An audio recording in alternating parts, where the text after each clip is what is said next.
Hello, and welcome back to World Religions. We head into chapter 7 today, and we're going to be taking a look at Sikhism.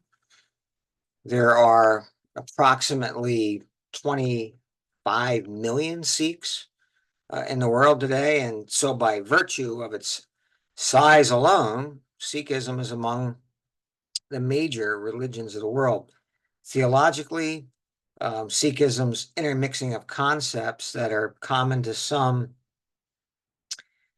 Hindu traditions on one hand, and to Islam on the other, make it a very interesting subject for the comparative study of religion. And with nearly 2 million Sikhs living outside of India, it's a global tradition that has significant impact on the world. In this chapter, I'd like to get you to learn about the life of Guru Nanak, and understand his role as founder and exemplar of the Sikh religion.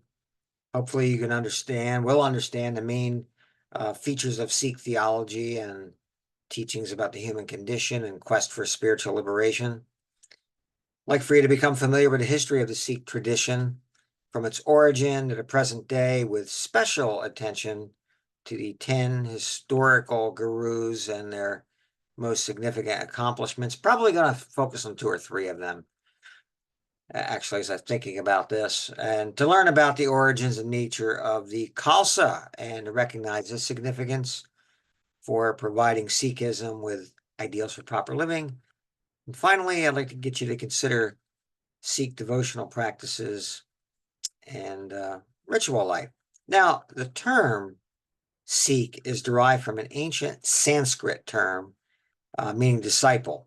Now, Sikhs are thus disciples, specifically of the 10 gurus, beginning with Guru Nanak and ending with Guru Gobind Singh, founder of the Khalsa. Since then, Sikhs have been disciples of Sri Guru Granth Sahib, the traditional name for their most important sacred text, the Adi Granth.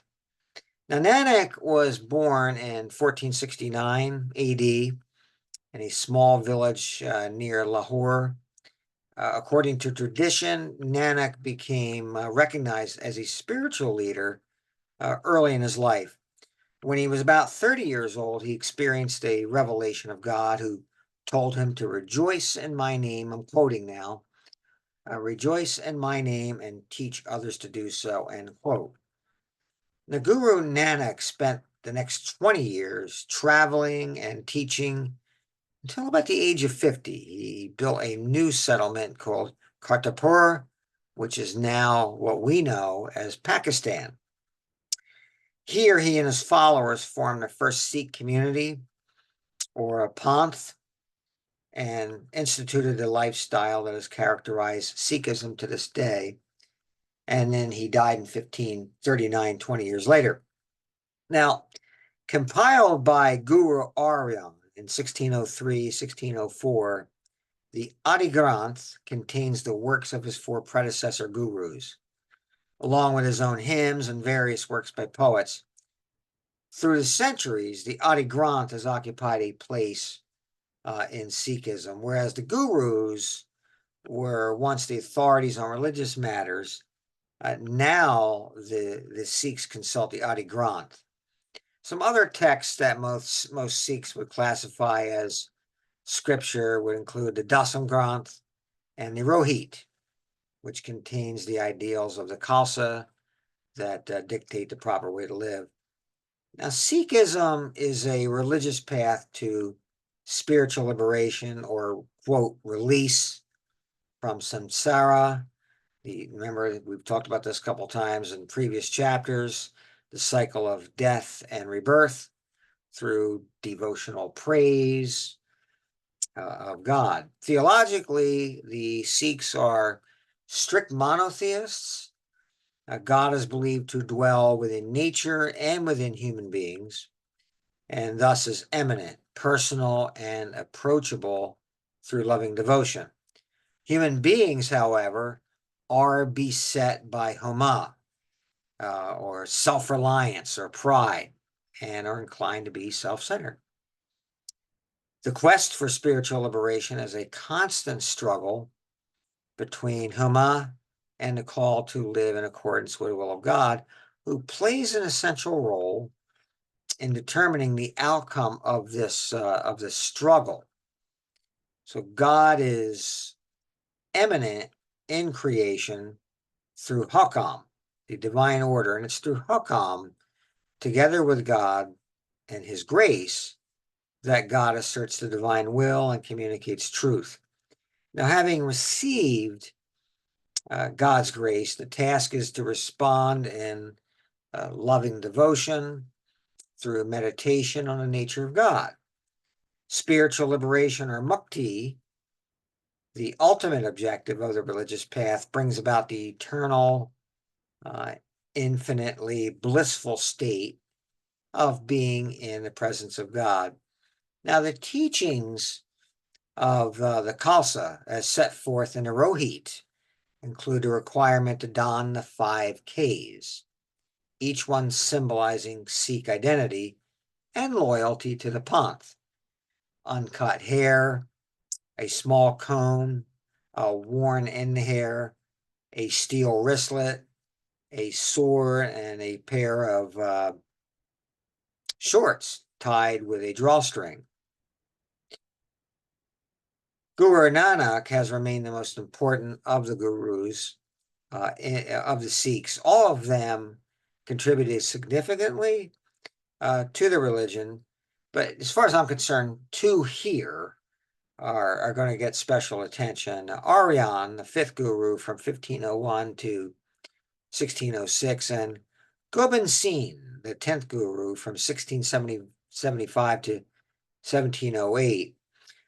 Guru Arjan compiled a scripture that would be known as the Adi Granth, and he constructed at the city of Amritsar the Darbar Salib, or the Golden Temple. Guru Gobind Singh, revered as the greatest guru after Nanak, instituted in 1609 and 1699 the Khalsa, which would redefine the Panth. And he installed the Adi Granth as the sacred scripture as guru. So the very dramatic event of the founding of the Khalsa involved a display of extreme loyalty by 5 men who became the Panj, or the PRE, the beloved ones.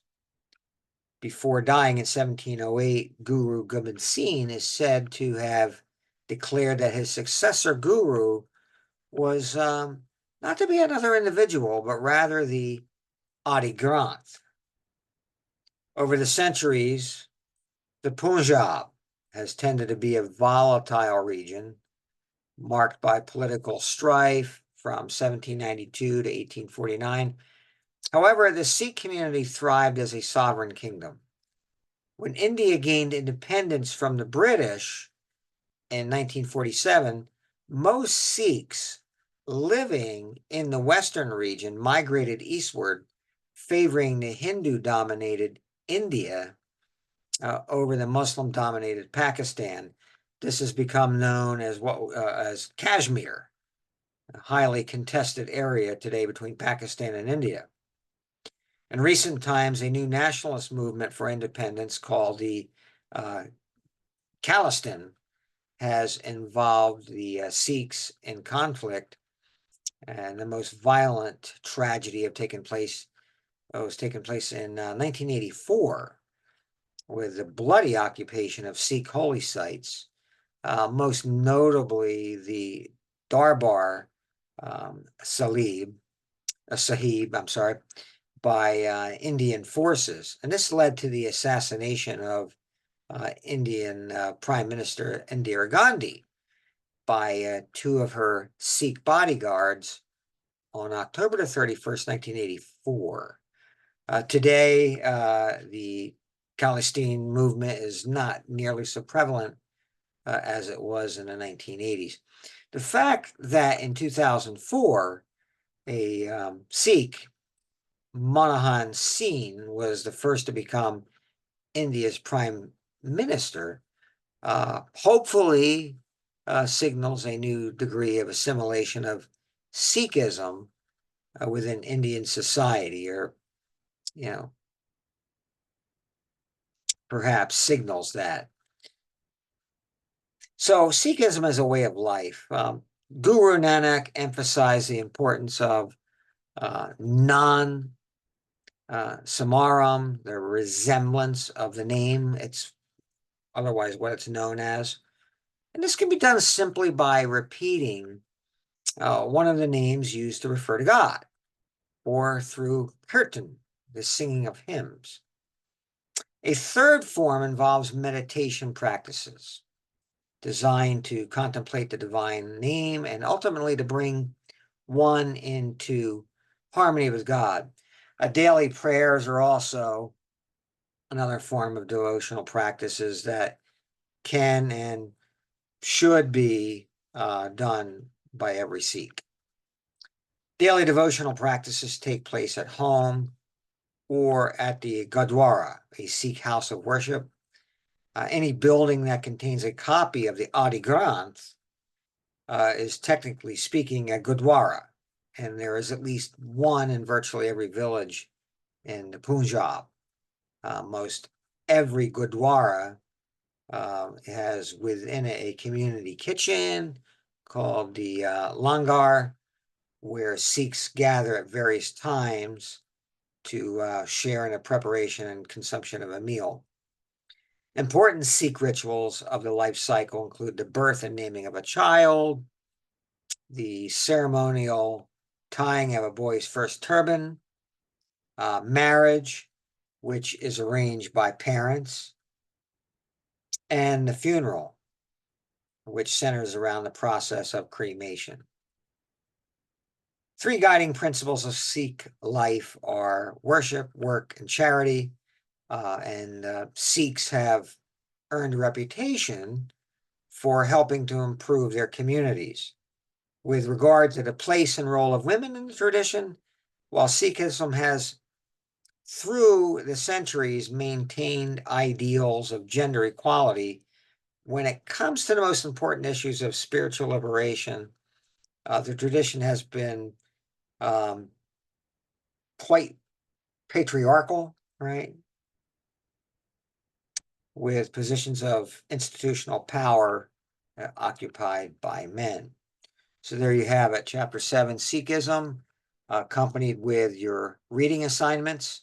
Be sure to, in this chapter here, look at some of the religious maps in India, and some of the